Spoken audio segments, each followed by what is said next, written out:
Lennox Mutua nobedo jaloch makanyakla tilo mar ang'wen mag tuke NCBA Golf Series mane obagi e lap ma Kiambu Golf Club. Mutua noyudo points 67 e kind jotugo 140 mane oyore tukego. E Division A, Caesar Mugo nobedo jaloch gi points 72. E kidieny mar Wakeini, Carol Maina notieke thuolo mokwongo bang' yudo points 73 e kinde ma Charity Njoroge notieke thuolo mar ariyo gi points 75. E Division B, Ken Kimathi notieke thuolo mokwongo makanyakla gi mano mar yawuoyi gi points 69. Noluwe gi Kaburu mane yudo points 72 ka thuolo mar adek nomaki gi jotugo 5.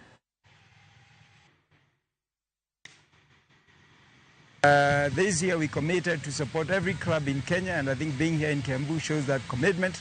As I've said before, we have seen very, very improved golfers. Today we also had the KAGC, NCBA KAGC at Muthaiga, while the Rio amateurs are playing, winning some good sums of money. So today is a great day for the